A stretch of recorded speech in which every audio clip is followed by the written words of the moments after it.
Hey y'all, I'm Carrie, and this is Monstrous.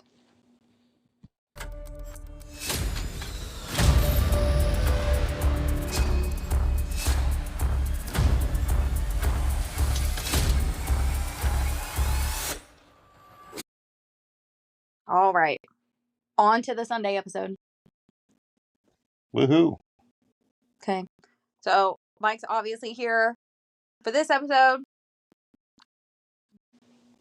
So, this year, on September 14th, last Saturday, marked 17 years of wondering, suspecting, questioning, and losing more faith by the day for these two families.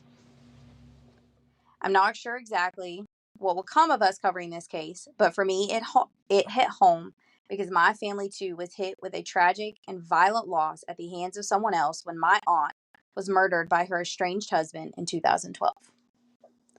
In her case, my family knew who did it, and Amy got justice for her murder. And I could not imagine how her murder would have torn my family apart more than it had if we had not gotten answers. The suffering of both families that I'm going to tell you about today have gone through this for nearly 2 decades. And it's something that no one should ever go through. And it's time that they got justice for the losses they suffered. So, as you know, because you're here all the time, I've sat on this case for several months now. Yes. Mandy and I had actually recorded this episode once already as our debut episode. But for some reason, when I went to edit it, she wasn't picked up on it at all. And I ended up sounding like a crazy person, having a full-on conversation with myself. So I now believe that there was a reason that happened. So after our first recording failed, I plan to just record it the way it was at the time. Just go back in, redo it, call it good. But I couldn't get the fact that I still had no real answers to any of my questions. And it ate at me that I had nothing to really give anyone or that would compel anyone to come forward with any kind of information. So, as you know, like I do often, like a dog with a bone, I dug deeper into the case, trying to find something, anything at all that may help push the case forward. And I believe after months of work, time, and effort, that I may have just accomplished that. So far, this is the case that I'm most proud of. Every day I'm busy being a mom, working, doing other episodes that we cover, working on future cases, and just dealing with everyday life. But in the background, I've continued to work and investigate on this case. I've given hope to one mother that she lost a long time ago and helped push this case back into the front of the minds of those that have the power to solve it. In the end, I don't look for praise or recognition. I just hope and pray that our small podcast is able to help the families that have been impacted by this double murder in some way be able to finally heal. So, I'm going to tell you and the listeners the case in which I originally wrote it. And then at the end, I have some updates and new information that I've learned since first writing the episode. So, here we go. So, it was a tough one. This case was. There wasn't much out there originally, so research took a while to be able to do any kind of justice. With as little as much information that's out there and the records requests I had submitted resulting in nothing, it wasn't easy to cover it.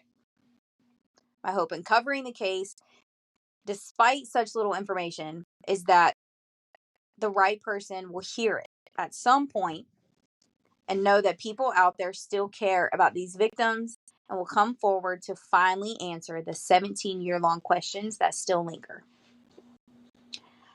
I don't believe that there's any justifiable reason to why this case was never solved or why it has become a case that has sat on the shelf for nearly 2 decades with no answers.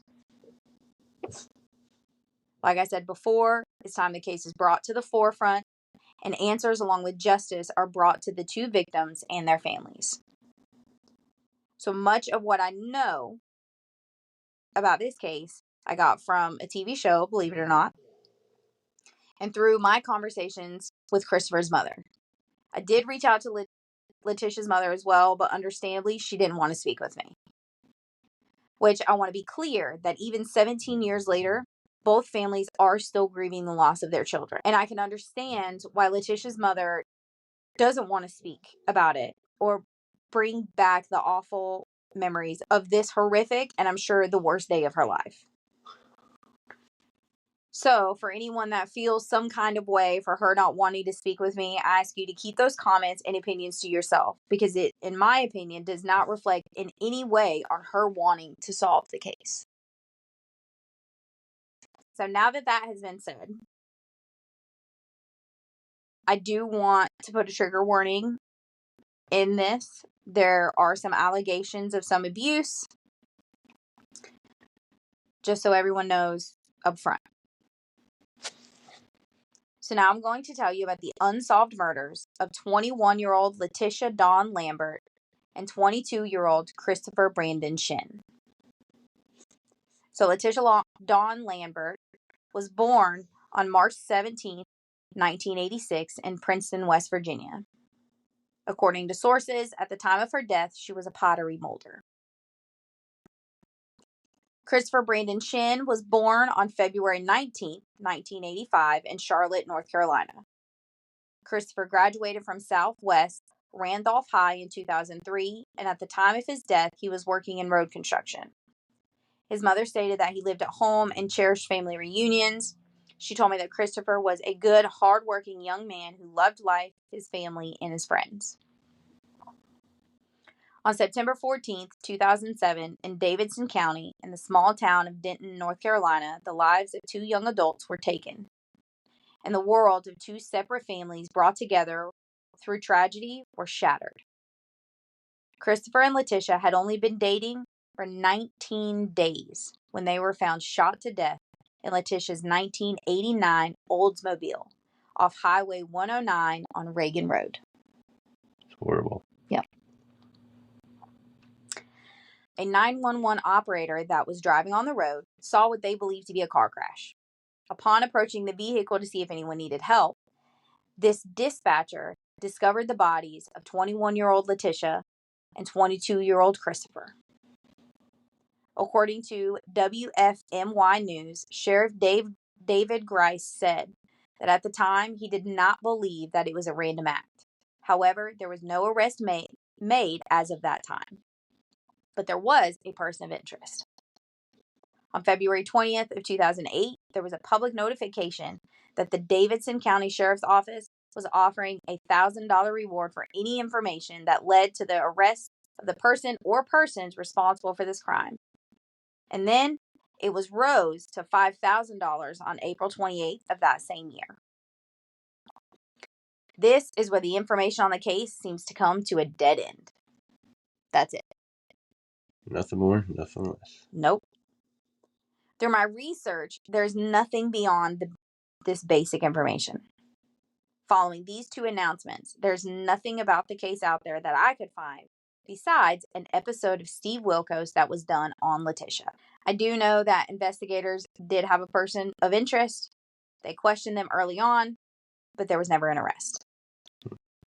So, before I go on, I want to point out the fact that Christopher is obviously very much as much a victim in this as Latisha was. But in this Steve Wilkos episode that I'm going to tell you about, everything was about Latisha. I'm not sure why, but I want to make sure that everyone knows that even though I'm going to discuss what I learned from the Steve Wilkos episode, because I do feel that the details are important, Christopher was a complete victim in this case as well. And I'm not purposely excluding him. But unfortunately, his family was not asked to participate. So the voice of his family, of his mother, the details they knew, and who Christopher was, were not heard nationwide as it should have been because this opportunity was not afforded to them. Which is okay, I guess. I don't know. I think it's messed up, but that's just me. So, Kenneth Carlisle Sr., who was Latisha's stepdad, painted the relationship between himself and Latisha as a normal father-daughter relationship on the Steve Wilkos episode. But it seems to be far from it, in my opinion, based on the statements by the others that appeared on the show. He was also a person of interest and the prime suspect of the murders. Latisha's mother was the first person to point a finger at Kenneth. He stated that she did this because he and Latisha's mother did not get along, which I find really hard to believe. And I believe that she pointed the finger at him because of his actions, not because of her anger at him. Actions speak louder than words. Exactly. So it is stated that Latisha had called him dad, but according to her mother, she in fact did not call him dad. Latisha's mother stated that Kenneth and Latisha actually hated each other. And at 15, she went from being a straight A student and a cheerleader to trying to commit suicide by overdosing. No good. That change doesn't happen overnight for no reason. Something caused that complete change. It's a complete 360. It's in a matter of hours. Exactly. That doesn't happen for no reason. Something dramatic. Like teenagers go through, personality changes and I'm into this one minute and I'm into that one minute, but your grades don't drop. You don't stop being into cheerleading all of a sudden for no reason. Something caused it. So this is when Latisha had told her mother that it was because Kenneth had been abusing her. And she, of course, believed her daughter. Not only because it was her daughter, but because of the drastic change in her daughter's behavior as well. It told her something was not right. And she should have believed her. As being your kid, you should believe your kid. Exactly. Unfortunately, a lot of people don't, though. Yeah, unfortunately. So after Latisha had finally told that her stepfather was abusing her, she stopped calling him dad, and he became Ken. He spent a total of 5 days in jail for his alleged abuse of Latisha. But according to Kenneth, this was completely untrue. None of it ever happened. And said that Latisha had made these allegations up because she had snuck out with a boy and didn't want to get in trouble. Which, come on. I snuck out all the time. Yeah, but like abusers always say, oh, it's made up because they didn't want to get in trouble because of this. It's what always happens. So Latisha did later recant this accusation. But victims of this type of abuse, or really any type of abuse, very often recant. And it happens a lot more often than people realizes it does. And it doesn't mean that it didn't happen. They recant for many reasons. Because they're put under pressure to recant. Because of the stigma that comes with being an abuse victim. With not wanting to get anyone in trouble. I mean, it happens a lot. And many people believe that, because they recanted, it couldn't have happened. They made it up. That's not true at all. There are women and even men out there today that were abused or sexually assaulted in the way that Latisha was and have never. Or still are. Yeah, and some still are. And they've never told anyone. They're scared to tell anybody because they don't know what's going to happen to them next. There's a lot of stigma that comes with it. Whenever women in particular come forward about these types of things, it's, what was she wearing? What's her past life like? Was she promiscuous? Like it's her fault that this man couldn't keep his fucking hands to himself. Grown ass man. Like, it's like that with the school code nowadays. Girls can't wear this and that because it's distractful to the boys. How about you teach your sons to keep their eyeballs in their fucking heads? Teach them how to be a man and not some little horn dog. Exactly. Me wearing a spaghetti strap shirt does not mean you have a right to put your hands on me. Not at all. And when it comes to children, because that's what Latisha was, she was a child. 15 or not, she was a child.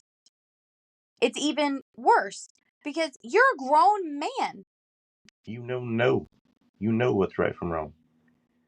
And then for you to sit in front of her family, in front of her grieving mother who has lost her daughter, and on national television and say, oh, she said it because she snuck off with a boy, trying to insinuate like she was a promiscuous girl, Trying to make her is out, so wrong.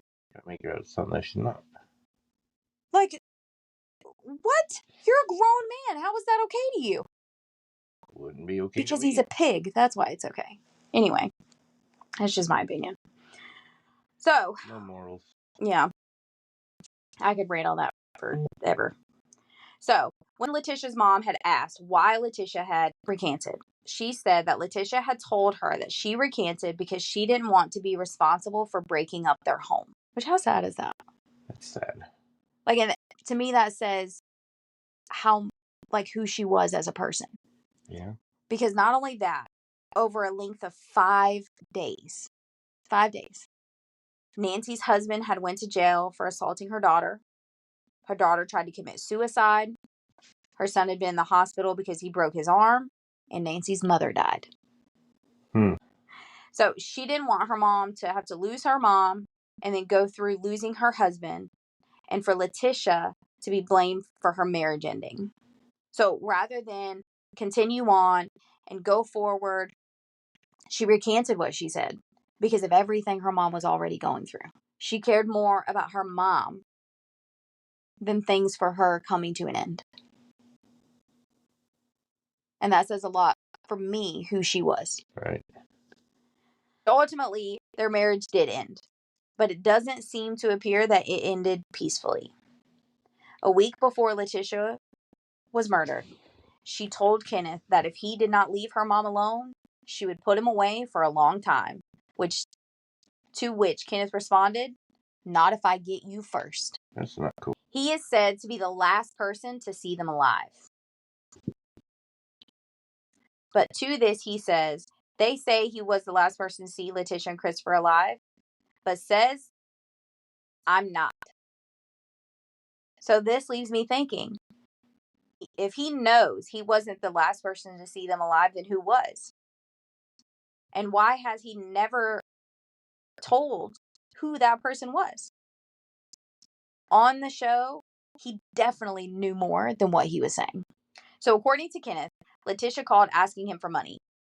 He stated he gave them $400. They got gas, he dropped him off, he went and picked up his granddaughter, then went to his parents' house to then be woken up by officers. So I want to point out that Kenneth mentions a possible robbery, but there was never any evidence of a robbery. And the car had very little damage to it. I mean, if you're good at what you do, there ain't gonna be no damage to anything or anybody dying. Well, I mean, like there was no damage, like they had been ran off the road or like anything like that. There was no evidence of any of that. Not only that, Latisha had $20 and Christopher had money on him as well when they were found. But that $400 that Kenneth alleges he gave them wasn't there. Why take $400 but leave the rest of it? If you're going to rob somebody, you're going to take all the cash they have, not just some of it. Depends on how desperate you are and how you want it. But if you're gonna shoot somebody in a robbery for money, you're gonna take it all because Well, yeah, you've already crossed the line. If exactly, there you go. If I've already took that extra step to hurt another individual over money, then yeah, I'm just gonna take the money. But when they were found in the car, they had cash on them. But that $400 that Kenneth says he gave them wasn't there. Stashed it. How does that make sense? I don't know. You only take the 400 and leave the rest? Maybe it wasn't. It's pretty convenient to me. I mean, yeah. Or he forgot what he was doing. So, Kenneth agreed at the beginning of this episode that they had went out to dinner. But after that, he doesn't mention it again when Steve asked him what happened that night. It's like he is forgetting what he's saying while he's on that stage. Right. According to Nancy, which is Latisha's mother, Kenneth, Latisha, and Christopher went to eat at a pizza place at about 7 p.m. that night. After eating, they had stopped at a service station. This is where Kenneth says that they hugged, said, "I love you," and all that stuff. However, surveillance footage does not show this. It shows Latisha upset and frustrated. She's seen shaking her head with her face covered by her hands, which I have to agree with Nancy. It does not seem like Latisha was happy or okay. It seems like she was upset about something that was going on in that moment. She just couldn't put it out there. I mean, if you're just given $400 by your ex-stepdad, are you going to be upset like that? In today's world, hell no. I'm gonna take that money and run. So why was she upset? And why did Kenneth lie about it? According to him, they hugged, said, I love you, blah, blah, blah, went their separate ways. But that's not what happened. So not only does surveillance footage not show what Kenneth says happened, but the events under which the three of them met up didn't match either. Allegedly, on the night of the murders, Nancy overheard a phone call between Latisha and Kenneth. He told Latisha that he had felt bad for telling the police that she had been driving illegally. Kenneth wanted to give her the money for her attorney fees and fines, but not to tell anyone, including her mom, that she was meeting up with him or where they were meeting. And Nancy alleges that Kenneth told Latisha to bring her new boyfriend with her because he had not met him yet.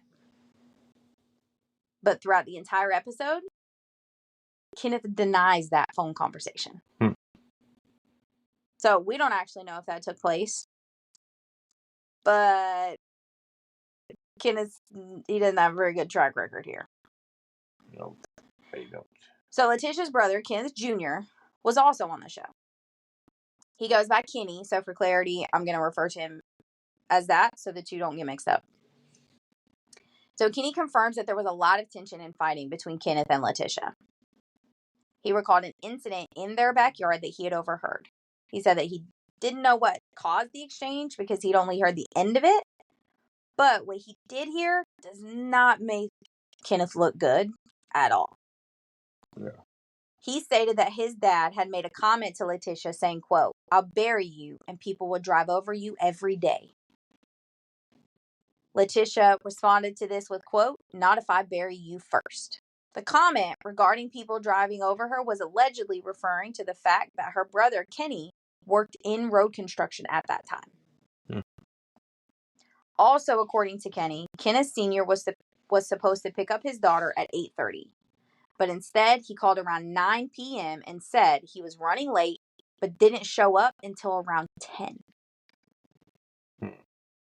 He stated that his dad's story had went around in circles, and that night he wasn't answering the phone, and at one time he had sounded like he was out of breath. Once the timeline of events was laid out and it came to light that there was a 25-minute window from the time that Kenneth says he left Latisha and Christopher to the time of their deaths. 25 minutes. Exactly right on the dot. That's what all the sources say. It's 25 minutes. Okay. So it's possible. It's possible. It's a very tight window, but it is possible. It's just with everything else, it does not look good. Nope. By itself, I wouldn't think anything of it. But with the comments, the tension, the allegations against him, alone is enough. Does not look good. So, it brings up the question, why was Kenneth an hour and a half late picking up his granddaughter? Him being responsible, what other explanation could there be with such a small window of time? So Kenny also brought up the GPS on Kenneth's phone and said that it had made him wonder what really happened that night. Kenny calling his dad had caused his phone to ping and activate the GPS that was inside Kenneth's phone. This GPS put him on the same road in which they were found.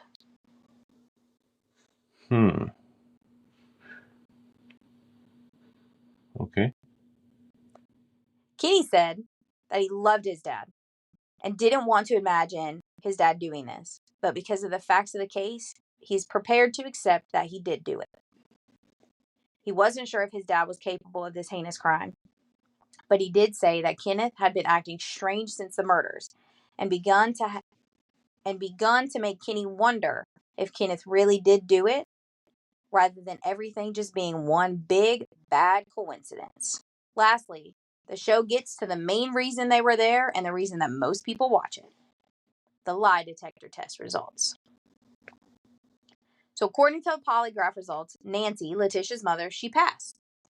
She was asked about her statements about Kenneth not wanting Latisha to tell her mom they were meeting, about Kenneth telling her to bring her new boyfriend, and if Latisha had told her after recanting her molestation allegations that Kenneth really did do it. She passed every question. The results for Kenneth were not of a similar result. So Kenneth was asked, did he ever touch Latisha in a sexual manner? If he murdered Latisha, if he set Latisha up to be murdered, and if he knew who murdered Latisha. To which the only question he passed was if he himself had murdered her. Just like everything else in this case, these results have left more questions than answers. Did Kenneth have his stepdaughter set up to be murdered? Did he have her bring Christopher because he knew of the abuse and could point to Kenneth if something happened to her? Never know. The polygraph gave no real answers to what happened that night. And me personally, left me upset, frustrated, and angry. That it did. Now, polygraphs are not admissible in court because they're unreliable. Don't do what will get you there. You can do drugs. You can do certain, strenuous activity. You can do certain things to throw off the results of a polygraph test. So they are not admissible in court. But they are used to help investigators and detectives decide, okay, are we going in the right path? If you're asked questions pertaining to a murder and you pass every single one, okay, well, this along with the alibi and other things together tell them, okay, we don't need to look at this person. Let's check them off. It's an investigative tool. That's all that is. All right. So, as I'd mentioned before briefly, that I had gotten in contact with Christopher's mother, Allison Dalton, which you know. Yes. She was more than happy to speak with me, and to my surprise, until I'd contacted her, she truly believed that no one cared about the case. Because not only was there no real investigation, from what she could tell, into the murders, or any real media news about the case, investigators had not contacted her once in 16 and a half years. I want to say that again. Her son and his girlfriend were shot to death in a car and left on the side of the road, and not once in 16 and a half years have any investigators contacted her regarding the case. I spent a lot of time speaking with Allison. And through talking with her, I was able to get a picture of who Christopher was and gain a lot of information that was not in any media outlet. Allison described Christopher as a dependable and honest young man with good moral values. She told me he cared for others, held on to his strong family values, and was always there and dependable for those who needed him without any questions asked. So I wanted to know how Christopher and Latisha had met, because they hadn't known each other for long at the time of their deaths. So I asked her this, and according to her, one of Latisha's cousins had introduced them. Christopher was, quote, immediately infatuated with her even before they met. Creepy. Well, like they knew each other, like how we did. We knew who each other were. We just weren't acquainted. Exactly, just like that. Yeah. Because he knew her cousins and things like that. So he knew who she was, but they, they had never actually met, nothing like that. Like how we were when we first met. We ran in the same crowd. Well, there was A group and B group. Well, yeah. But we had the same group of friends, and then Aaron had introduced us, and then, it was like just like that. There's only far a few that are staying clean and doing what's good for them in their life and stuff. So, I mean, Oh, yeah, I know. Okay, so it seems like he had seen her before, but did not actually know her, and so he had arranged to meet with her cousin's help, obviously. Allison said that Latisha was extremely beautiful and that Christopher was smitten with her right away. Like I said before, they had only been in a relationship for 19 days before they were murdered. They had no real chance to see where their relationship would take them. And upon talking to Allison, to hear Christopher talk about Latisha was like he had found his true love inside her. He even told his mom that he wanted to marry her one day. He knew right away that she was it for him. You would have to connect on so many levels right off the gate. Well, and some people do. Like the chemistry is just, it's there. I mean, you moved in with me and Mama like 2 or 3 weeks after we started dating. Here we are 12 years later. Some people have that connection like that. Marriage works, guys. Right. Just listen to your wife. Sometimes. And things will go smooth. Yeah, and at their ages, I mean, Christopher was your age when you and I got together. Many, many moons ago. And I had just turned 18. I was just 25. 24. Correction. 24. You're only a couple years older. So, I mean, it does happen. It just doesn't happen often. So, I asked Allison what her opinion on the Steve Wilkos episode was. And she wasn't happy with it. To put it in her words, she was pissed. She stated she was not invited to appear. She knew nothing of the episode before it aired. And like I mentioned before, Christopher was barely mentioned. He was referred to as Latisha's boyfriend. Nothing else? Didn't even say his name. How fucked up is that? It's fucked up. She believes there was little news coverage due to the fact that they were both young adults. Shouldn't matter that they're young. I mean, it does matter that they're young, but I mean, It shouldn't matter as far as that perspective, but I mean, they're young. What, like, there should be justice. Mm-hmm. It doesn't matter how old you are, there should be. But she thinks that was a part of it. And not only that, part of it was due to them not being anybody special to draw attention to. I mean, it hits a whole lot different with the younger generation. I mean, there's different levels of, I would say, feelings that you feel towards certain someone's, you know? Like, yeah. Like, I might like him, he's cool, but I like him, but he's a douchebag, you know? Or, like, there's different levels of, But either way, if the one you didn't like, you would expect for there to be news. You would expect people to want to have justice for him, even if you didn't like him. Because no matter how you felt about him, he didn't deserve what happened to him. No, nobody deserves exactly unwanted death upon your. I get what you're saying. Yeah. Obviously, like we just said, she shouldn't feel like that as his mom. That's her son just gone. And she shouldn't feel like no one thought her child was special enough to bring attention to. That's today's society, man. They're awful. Terrible. Then, according to Allison, there was a police crime scene screw up, which happens a lot more often than people think they do. I, of course, asked her to elaborate on that, and she stated, quote, "I had been told that there were footprints outside of the car where the murders had taken place. That casts were never made of for one, nor investigated further." Which, it was 17 years ago, but detectives knew how to take casts, how to collect DNA and fingerprints, and there's no reason that I can see why it wouldn't have been done. Doing it could have potentially given them a lead that they needed to solve the case. Laziness, didn't know how to do it, or inside job, or a cover-up. So she went on to say that she felt the investigation was handled lousy. And the investigation into Latisha's stepfather, Kenneth, should have been followed through right away, but she felt that they waited too long to do it. which I have to agree. Yeah.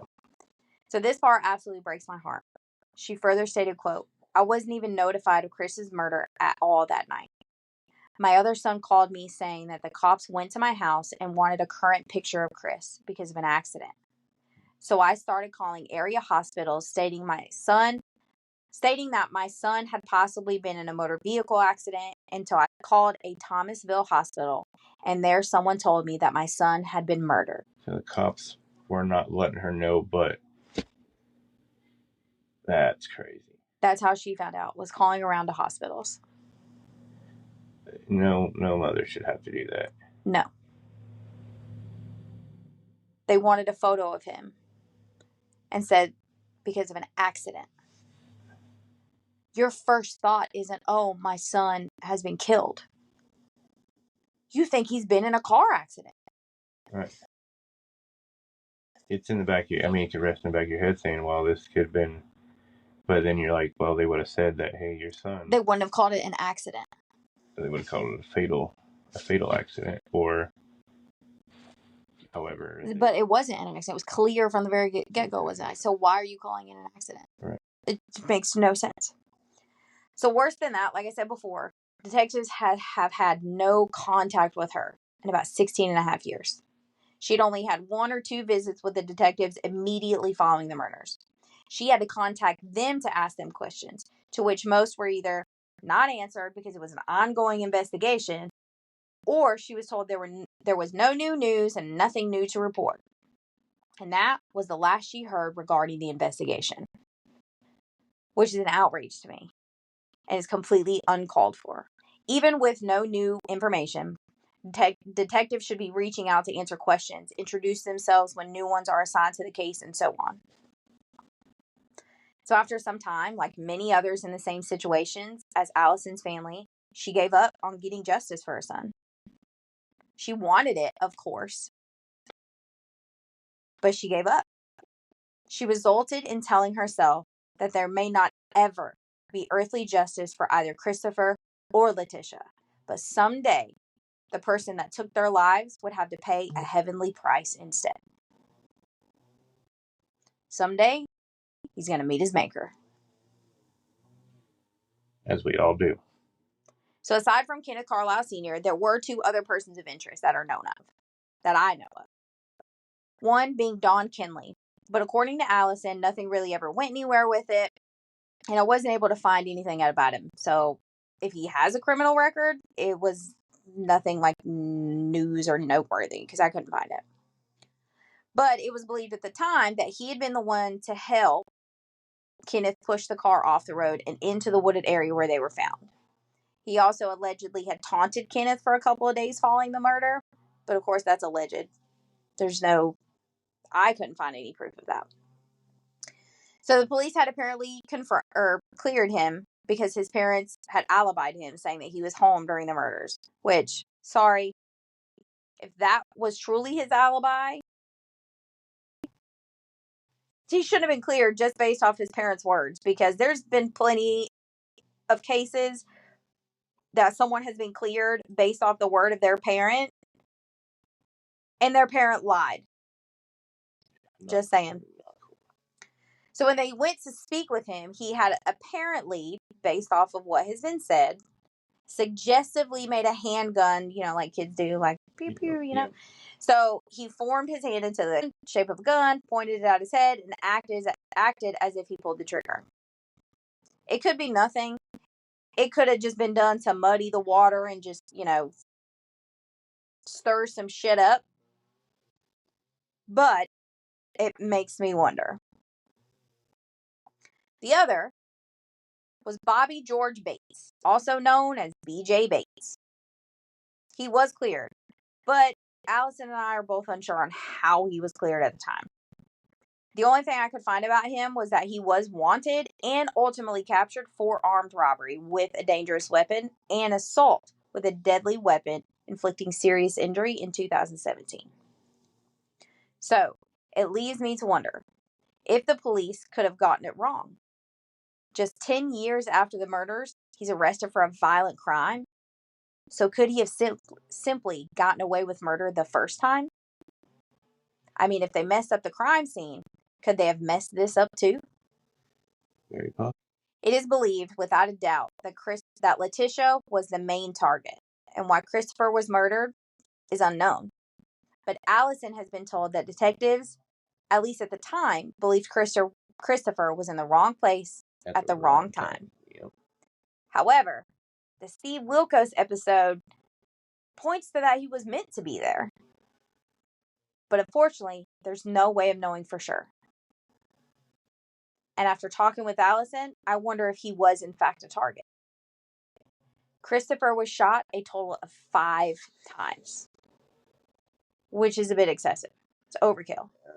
One is enough.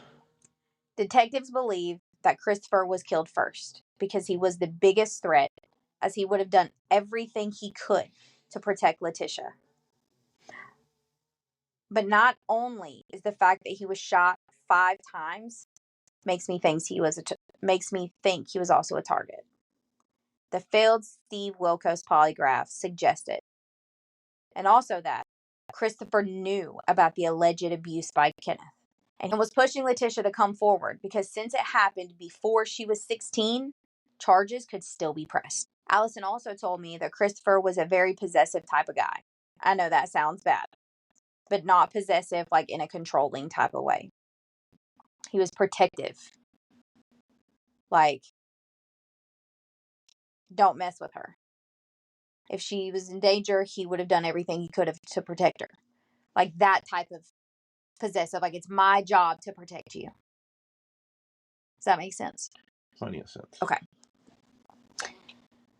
And the only reason why he would have been in the back seat where he was found, because he was found shot in the back seat, not the front seat, was out of respect for Latisha's father, who they were last known to be with. So it comes around full circle and brings it back to Kenneth. In the end, all the evidence that we know of is circumstantial. And even though cases have been solved with only circumstantial evidence, most jurisdictions want more. Along with circumstantial evidence and the crime scene screw up, one of the lead detectives was related to Latisha. I know small towns are short on their options for detectives, but this guy should have completely, without a doubt, recused himself from the case to ensure that it was investigated properly. Each of these things, I believe, had a lot to do with why this case is now cold. So I asked what she would like to see happen with the case today. She isn't sure what could be done today because the original detectives are messing up the investigation and just not doing their jobs effectively in the beginning. She blames the detectives where the case stands today, and I have to agree with her on it. Strongly agree. She would love to see the case be solved, to find a new lead, and to have anyone with any information come forward. Any of us listeners, if it was one of us, we'd want to know. Exactly. If it was us in her shoes, I would want to know what happened that day. Who killed my son? And why? So when I asked her what the public could do to help with the case or help her family, she stated, quote, "I just want the public to not forget the case. And I hope and pray that somebody somewhere knows something and isn't afraid enough to come forward and bring forth new evidence or information about the case to bring about closure or new leads for investigators to go forth in a new or different direction in the case. I just don't want Chris's murder to go into the list of unsolved murders. Somebody has to know something other than what the police and detectives know." So as we can all imagine, life following Christopher's murder was hell for Allison and her family. But as a mother of 3, she had to remain strong and be there for Christopher's younger brother and sister, who of course took the loss of their older brother extremely hard. They looked up to him. Exactly. They experienced their own kind of anger, grief, and pain. For Allison, it was just trying to hold it together to care for her other 2 children. The mom guilt of not trying to keep him from going that night, and anger at the police for not doing their jobs. And for his siblings, it was just not understanding why it happened. Anger and wanting someone to blame for Christopher's death. For all 3 of them, it was trying to navigate the world around them without a huge part of it. They, of course, still have anger today, sadness, and guilt, because it's all left in the wake of this type of violent crime. Allison still, 17 years later, has trouble sleeping, thinking of the things her son will never get to experience, the things her family lost out on because of someone else's actions. But through the years, they have adjusted to life without Christopher, but he has never strayed too far from their hearts or minds.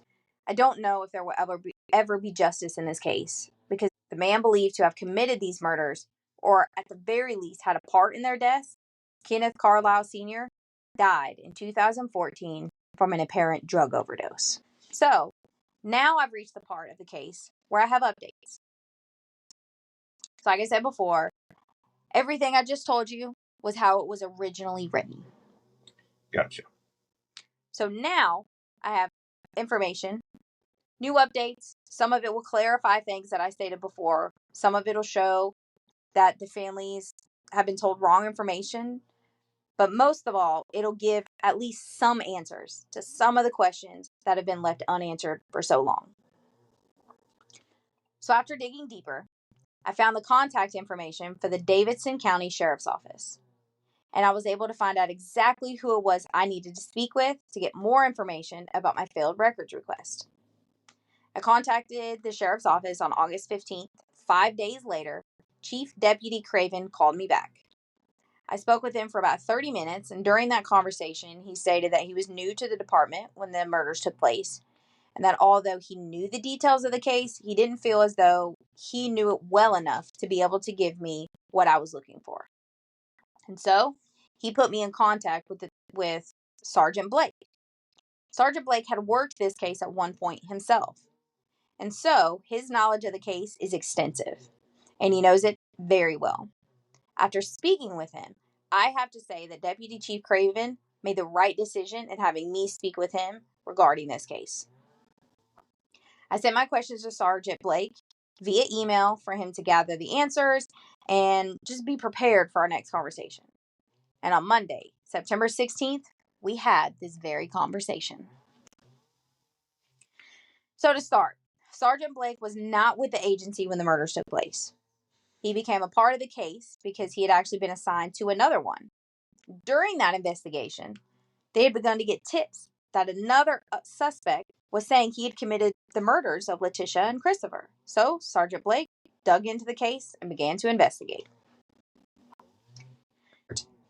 The Davidson County Sheriff's Office is small, so like many jurisdictions, the detectives are tasked with looking over cold cases as they work on new incoming cases. He himself is a sergeant within the department, and alongside his everyday cases that come in, he investigates cold cases and hopes to close them. This is a problem that so many departments have. They have little funding, and they have to budget what they have to the departments that have to run on a daily basis. And so they can't fund an entire cold case department, because some cold cases take years to find answers. Years for the technology to be advanced enough to test DNA and evidence It's that they a matter of materials and things to turn up. Exactly. So some areas, they just can't have a cold case unit. Like us here, we don't have a cold case unit in our department because we're too small. No, it's because it's Iowa. We freeze here. Oh my gosh. But we don't have a cold case unit here in our local office because we're too small. We don't have the funding, just like this county doesn't. It shouldn't matter, small, medium, large, big, whatever. They should have. I think the same thing. Many people believe that. But when it comes down to being able to fund your guys that go out on patrol, your detectives and investigators that have to investigate current major crimes, current violent crimes, those have to be funded on a daily basis. Cold case units, you could start a case and it could be 4 or 5 years before you get any answers to that one case. And some areas just don't have the funding to do it. It's unfortunate, but it is a very large reality. There are a lot of jurisdictions that, like Sergeant Blake, they have to function and do their daily jobs on top of trying to reinvestigate and look over old cold cases. It's It's a whole messed up situation. The whole thing is just fucked up and wrong, in my opinion. Yeah. Okay. So Sergeant Blake believes that the case has remained unsolved and was never prosecuted due to the way in which things were prosecuted back then.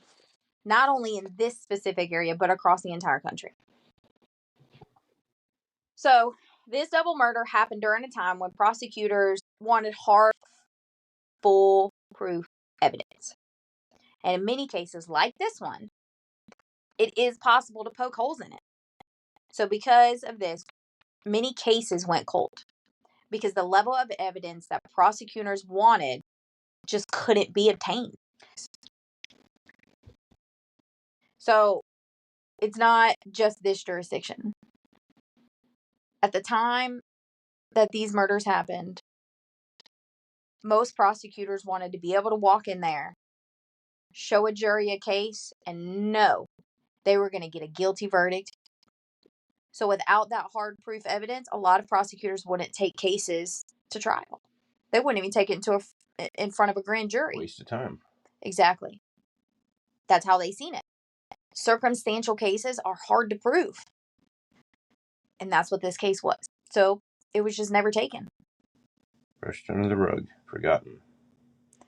And that level that the prosecutor at that time wanted, it was just unrealistic. They couldn't do it. There was no physical evidence. So because of that, in his opinion, is why it sat there and has went unsolved for so long.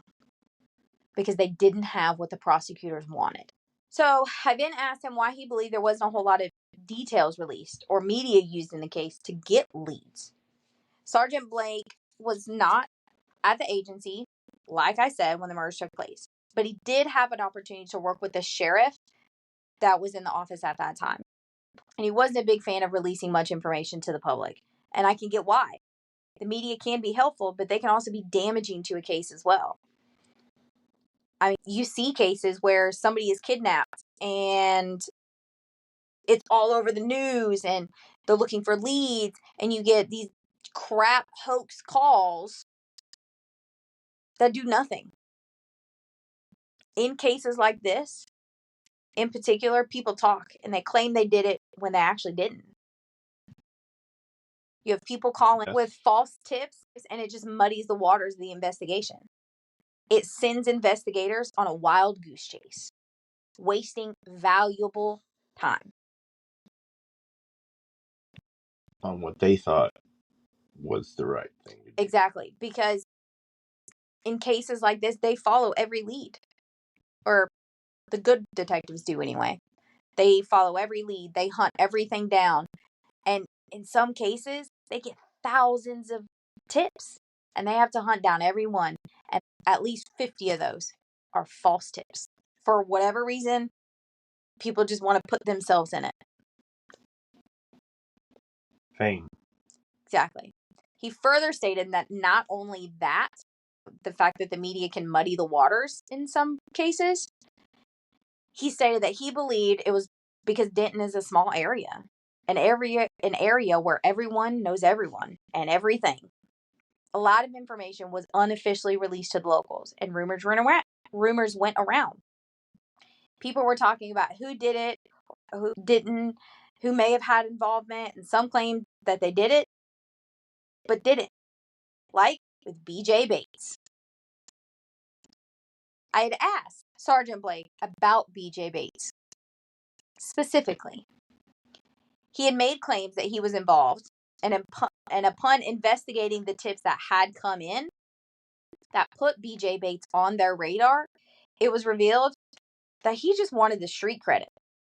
He had no real involvement or knowledge of the crime that had not been released officially or unofficially because somebody in the department had loose lips.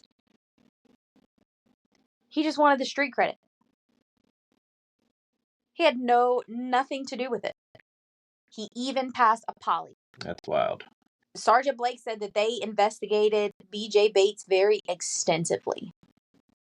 Thinking that he might slip. Think something might come along. They brought him in. They had witnesses. They spoke to everyone that he had told, made this claim to. And upon investigating the tip extensively, the way in which they did, he had nothing to do with it. He just wanted the street credit. That's it. That's how BJ Bates was cleared. He does have a lengthy rap sheet, but this one, not him. So, aside from the stepdad, Kenneth Sr., BJ Bates, and a couple others that had said they had acknowledgement of the crime, there were no other suspects. And each of them, except the stepfather, as we all know, as far as I can tell, were cleared. Of course, no one can truly be cleared 100%. There are always things that could point to someone or make someone look suspicious. But in every case, detectives work to clear those that are less likely to be involved. And that's how clearing someone works, is you look at the evidence, you talk to witnesses, you look at alibis, things like that. Narrow it down. Exactly. What's the possibility that this person could have been involved? If you have someone that has a 50% chance of being involved and a 5%, with the 5%, you're probably going to be cleared. Here they go with your social life, how socially you are with who you're with. Yep. And I mean, that's the main thing, is social. Yeah, they look at your routines. They look at, what's the alibi that you claim that you have? Is that real, or did it make up? They do all of these different steps that are not seen. It's behind the cameras. This stuff isn't shown on TV. The stuff on TV is glamorized, and it makes it look like everything happens really quick, but it takes time. Like, you don't get DNA results or fingerprint results within hours. It takes time for those things to happen. And because of the TV shows that we all watch, a lot of people forget that. Get so lost in the Hollywood of it all. Yep. It takes a lot of time for these things to happen. And when you have people that call and make these false claims and false clips, it muddies everything, and that makes everything take even longer. Because they have to follow through with it. Because if not, they find a suspect, they go to trial. A good defense attorney is going to point to the fact that, oh, this lead came in and they never followed up on it. This person could have done it. That's reasonable doubt. They have to follow every lead to ensure that there is no grounds for an appeal and no way an acquittal is going to happen. Mistrial. So, things like this make it hard. But of course, you can't, like I said, you can't clear somebody 100% every single time. There's always going to be something that makes somebody suspicious. Always. Because nobody reacts to things the same. Nobody acts the same way. And what I may see as someone that's grieving, someone else may see as, I don't know, that's not how I would grieve. You know what I mean? We're only at the ages that we're at now only once. How are we really supposed to act? And no, we don't. Exactly. And so what is normal for you may not be normal for me. You can't explain normal. Normal is different. I may find this person over here standing in the corner, like being all weird with his hood up and stuff, suspicious and awkward and weird. And I'm like, I don't know about this guy. But you may find him completely normal.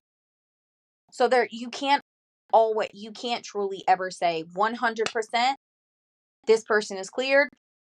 That's it. Because you could have involvement in the background. You know what I'm saying? But they follow leads, they follow the evidence, and it takes them in a natural direction. But this case, it wasn't easy. Things muddied the waters, and it took them to so many different people that it was easy to point blame at literally anyone. And any good defense attorney is going to use that to their advantage. They can't come up with the actual evidence, so it gets... Exactly. So Sergeant Blake himself does not believe that there are any person or people involved that are not known to the department as of today. There is no evidence to suggest that anyone aside from their suspect was involved, which at the end of this, everyone can come to their own opinion. their own conclusions, but I am not naming their suspect. We obviously do not want to jeopardize anything that may happen in the future. So because of that, I'm not going to name who their suspect is. And the respect for not doing that. It's also like you said, it's a respect to the families. That is information that if they know, or once they are told this information, if they want us to share that, then we will. But it ain't. Exactly. It is an open case. It is a very sensitive topic, and we don't want to step on anyone's toes, obviously. So I will not be naming their suspect unless the family says, here's an update, go ahead, share it, all of that good stuff. So Sergeant Blank himself, after looking over the case and going through it, believes the investigators actually did do a good job. As he stated, in any case, you can look back and you can see how you could have done things better. And that's with any part of life. You do something and you can look back and say, oh, maybe I shouldn't have done that. I could have handled this better. It's just like that with this. But he believes that this is a case that they put together in a very good way. It's a good case, and in his opinion, the prosecutor at the time was very conservative, like many prosecutors in the mid-2000s. They just weren't able to give him the amount of evidence that he wanted to make an arrest and take the case to trial at that time. After looking into the case himself and knowing it as well as he does, he believes it just got to a point where they had no more evidence to find. And so it went cold. For a long time, the case wasn't talked about. And then things came up, brings investigators back to the case. That includes rumors around town, jailhouse snitches to get a pass on charges, or maybe even reduce time. Either way, they followed the lead. They worked it extensively. And each time, the leads and information took them nowhere, and it amounted to nothing. So I asked Sergeant Blank about the footprint castings that Allison had mentioned. He said looking through the case file, he couldn't see any mention of any castings taken that he could see. And that was because there were footprints outside of the car. That is a fact. But none of them were viable. So for anyone that doesn't know, crime scene techs can make castings of pretty much anything. They basically use like plaster. But if they're not good impressions, they can't take it. If the footprint isn't clear, if it's not deep enough, in order for them to get a result of any kind, of any helpful evidence, they can't take the casting. Because it's a waste of time. And a defense attorney is going to get it thrown out. It has to be a good, legible print, or else they can't take the casting. And it appears that is what happened. Because they were found on a gravel road. But as you know, not all feet print in gravel are good feet prints. No, it's far and few in between. Exactly. And it appears that was this. That's what happened with this case. They were there. They just weren't good enough to take. So, it's easy for us to sit here and say that they should have taken the castings anyway. But knowing what we know about evidence collection and how different this process was at the time of the murders, it's easy to see how things that would be done today, no matter the state, wasn't done then. Things have advanced and changed so much over the last 2 decades, and small departments like this, unfortunately, are usually the last ones to get the updated technology. Because this stuff isn't just handed out to each department. Every department has to pay for new training, new equipment, new technology. So when they are small departments with little funding, they fall behind in updated technology. We all forget that there was a time that this stuff didn't exist. And unfortunately, current detectives on cold cases get the backlash from that. Sergeant Blake was able to tell me that Kenneth Sr. did not pass or fail his polygraph. The results were inconclusive, which, as any true crime nut knows, like I said earlier, polygraphs aren't admissible in court. But they are a tool that investigators use to help them navigate a case. It tells them if they're going in the right direction or if they need to look elsewhere. And there are things that you can do to mess up a polygraph. So the fact that the results were inconclusive, it's easy to assume that Kinder tried to fix the results in some way. That, or the polygraph tech just didn't know what he was doing. So, in Sergeant Blake's opinion, the Steve Wilkos episode didn't really affect the case in any way. He said by the time the episode had aired, they had already collected their evidence. And even if they had been able to go get the polygraph test from the show, they would have been able to use it anyway. The things brought out on the show, detectives and the public had already known. So it didn't really bring any new information that they didn't already have. Detectives believe that Christopher was, in fact, in the wrong place at the wrong time. They believe that the death of Latisha was going to happen no matter who was there. And unfortunately, because Christopher was there, he became a target. So, Sergeant Blake did not say this. These were not his words. But speaking with him, in my opinion, it seems like it is believed that their suspect had planned it. It's not something that just happened in the moment. And again, he didn't say this to be true, didn't allude to this. But after talking with him, Christopher's mother, and the information that I've gained on my own investigation, it appears that this was planned. So, it's easy to look at this case and put all the blame on Latisha, right? To say Christopher's dead because of her. Right. If she had come forward or not recanted her claims of her abuse, they would both still be alive. It's easy to sit and say that. But looking at things through the eyes of her, a young adult, a child, when these things happen to her, I myself can understand why it was hard for her to come forward. And so much hit her family at once, she wanted to protect her mother, protect her family from any more trauma. It's hard for adult victims to come forward, to accept that they were victims of something awful. And for a child, it's even harder. As you obviously know, I was a victim of domestic violence at the age of 17 to 18.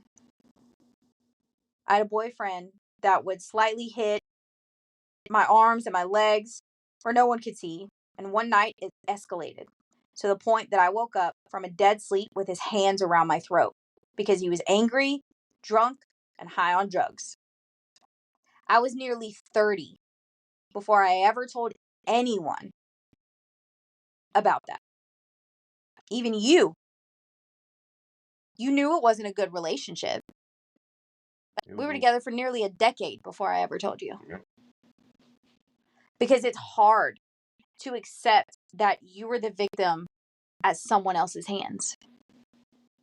That someone took that power, that voice away from you. And it's embarrassing to, you think it's embarrassing to announce that, or you're afraid of, You don't want the, like I still get it. And it makes me so mad when I tell people that.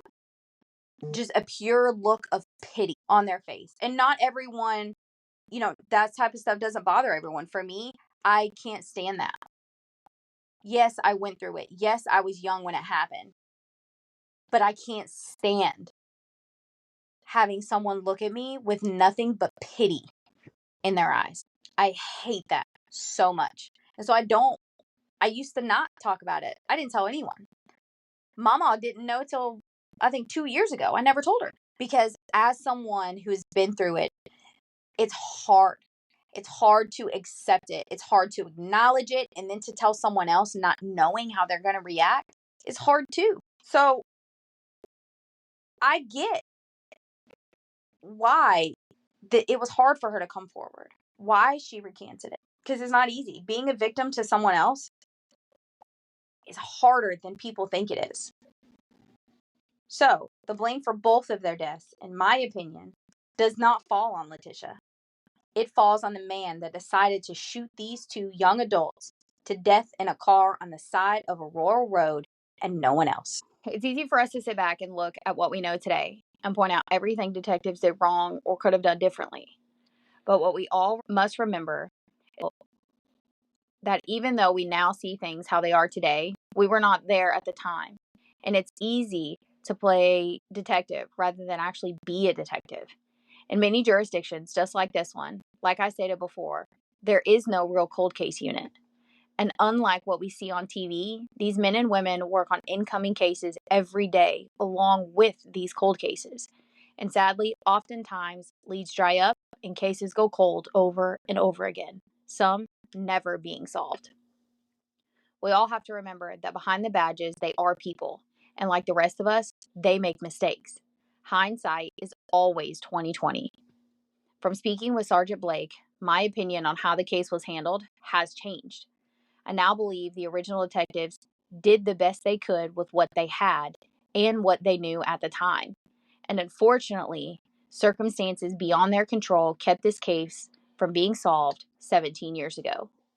I only hope that now that we have brought the case up once again, another look will be taken at it, and maybe there is something there that was missed all these years that can finally close the case and give both families some kind of closure, for a lack of a better term, and finally be able to begin to heal from their tragic losses. And this is where the case stands today. I hope there will be an update that we can share with all of you in the future. I will continue to follow the case, and I'm going to do my best to stay in contact with Christopher's mother, and I will share any updates that she chooses to share with us. Lastly, before we sign off for this week, we want to ask our listeners, if you have any information on any crime whatsoever, to please speak up. Don't sit back and expect someone to say it for you. Cases go cold because investigators don't have evidence or because they run out of leads and places to go. It takes one person to have the right information.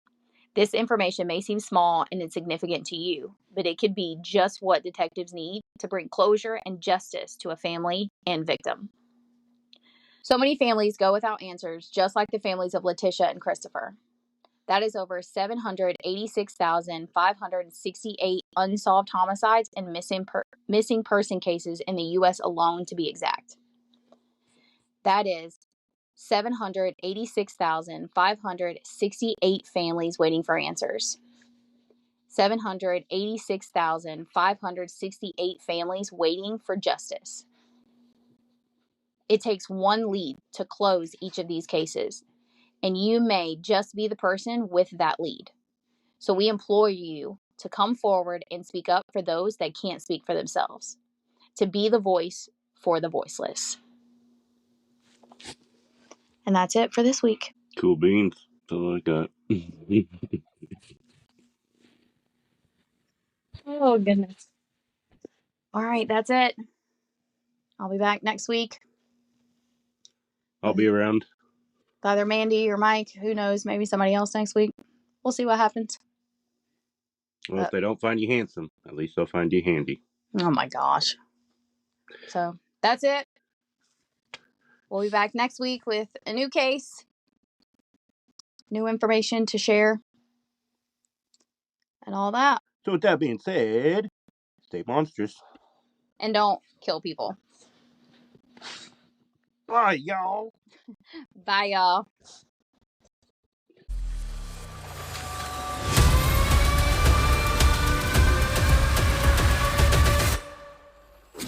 Please be sure to rate and review so we can make sure we give y'all a podcast you love. Be sure to subscribe so you get notifications each week when episodes air. If you want to send us a case or a topic suggestion, you can email us at monstrous@gmail.com. Also, be sure to check out our Facebook page for updates along with information and photos for each week's episodes.